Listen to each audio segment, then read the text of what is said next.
Welcome now, Professor Dr. Siddhartha Ghosh. Uh, Good afternoon, everyone. Thank you, Ramesh sir. Thank you, Professor Bholanath ji. One, And 1 minute, 1 second. I'll just introduce your okay. okay, Senior Professor HOD, JT Aviation College, MDC Global Chair Professor, Entrepreneurship, former airline director and head. Oh, welcome.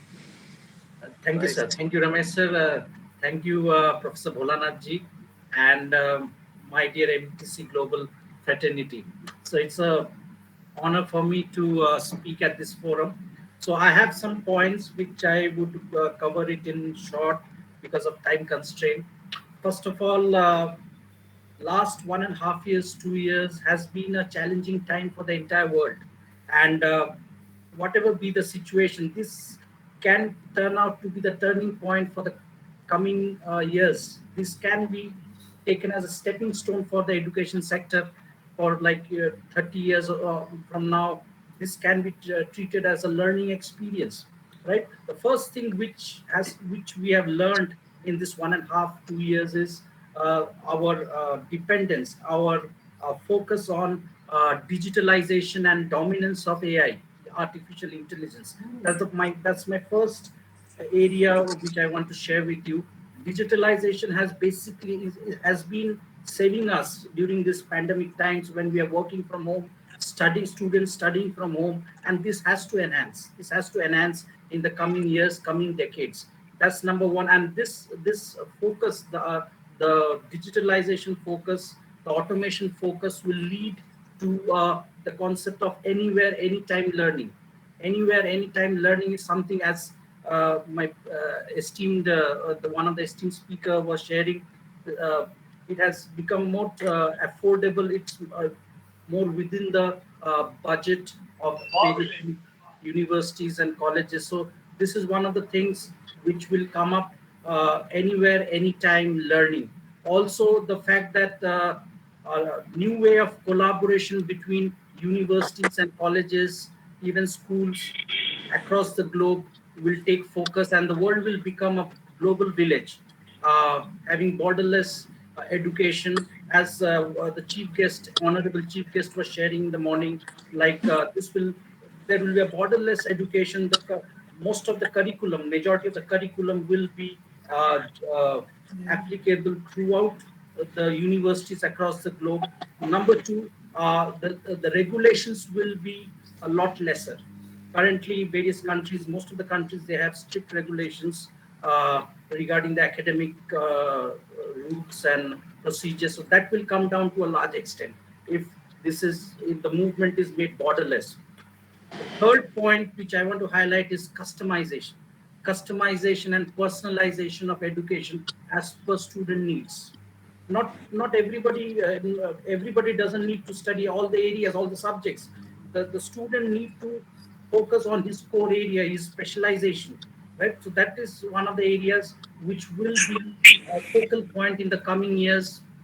30 odd years, the education will be more specific, more targeted to the specific audience, right? That's one of the things which will again be part of the education scenario or academics, will be competency based education. Competency based education is to some extent followed nowadays in some of the industries, like in aviation we have DGR training, dangerous goods license training, and uh, there are various categories of trainings offered to various stakeholders depending on the job role. Then the programs on Six Sigma, which are being offered nowadays, they cater to specific industry which are customized as per the industry or the company requirements. That will be one of the key factors in the coming decades. Uh, then also, presently, the academia and industry, they're not mainly in India. If I'm wrong, you can contradict with me. But in India, presently, academia and private industry, they are not uh, uh, in synchronization with each other. That will also be the focus in the coming years, in the coming decades, where industry and academia to a large extent will work together. They'll devise the curriculum, they revise what are the requirements, and it will be taken up in a better perspective, in a practical perspective, I mean. Also, the thing of real world application. Real world application means if I'm a student, once I graduate, once I complete my course, once I complete my degree or whatever course I do, can I apply it in my job profile? Can I work on it? Will it help me? Will it help me? Sometimes what happens is the degree which I do, I may be MBA, but I may be working in non-financial sector or non-management sector. So these are the things which can shape up tomorrow, or the learners of tomorrow, and which will give us the concept of project-based learning, practical orientation of students, and this.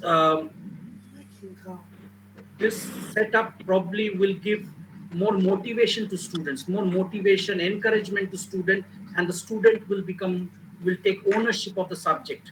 They'll have that ownership, and they'll think that, okay, that's a responsibility which I have, because it will, as I said earlier, the education will be lesser regulated, and this will bring more autonomy to the students, what they want to study, whether they want to study in details or otherwise. So that freedom will have, the students will have.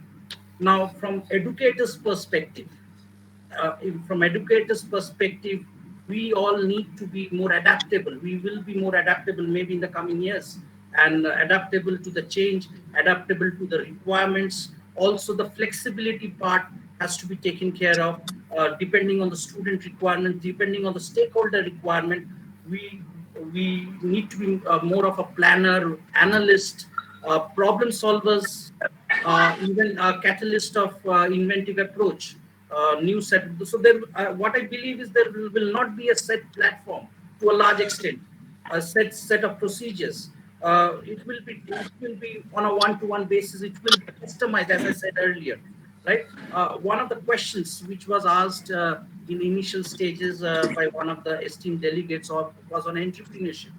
So I personally feel that entrepreneurship will take a big lead in the coming years, no doubt about it, because even now the governments are focusing more on job creators than job seekers. So that will be the key. That will also be a big factor in developing the national or the international economy. So some of the areas which I have noted down from the question of Rajesh sir. Uh, First is definitely at the elementary level of learning, they need to undergo the leadership attitudinal skills, because as a leader of an organization, as a director of an organization, as a founder of an organization, you need to handle crisis if you fall into such situations. So that temperament, that attitude, that needs to be built up on the student's mind from the initial stages of their career. So that's the first point: leadership and attitudinal skills. Application-based teaching. That's what I was sharing with you a few minutes back. The learning teaching has to be application-based, depending on the student requirements. If I'm not good at history, I need not study history. If I'm not good at maths, I need not study maths. It has to be as per my aptitude and my interest. Third is some basic awareness on subjects like finance, cost control, marketing, particularly digital marketing, because initially I had spoken about the automation part, or even technology part, which will be the call of the day. So those are my views, some of the points which I thought I'll share it with you. Um, that's all. Thank you.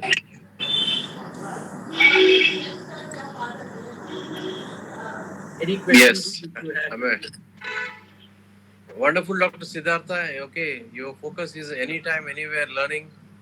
Okay, ownership of the subject. Okay, certain highlights. Very interesting. Okay, and educators need to be more adaptable in terms of students' requirements, in terms of flexibility, in terms of okay, the change which they need to undertake, online partnerships, and entrepreneurship. Last point I would like to mention that about entrepreneurship.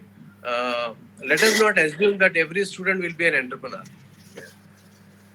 the basic problem why entrepreneurship is not taking off. It is most talked about in this country, but not really taking off on expected lines because they're assuming that everyone is an entrepreneur. Okay. Yeah. So you need to actually do some testing and only shortlist those who are interested in starting an enterprise and entrepreneurship and develop the qualities and call them entrepreneurs, not across the board entrepreneurship. Okay. So we will talk more about that. That's a wonderful. So fine. Thank you, sir. Thanks a A lot. great session is over now as far as panel discussion. Any questions? Certainly.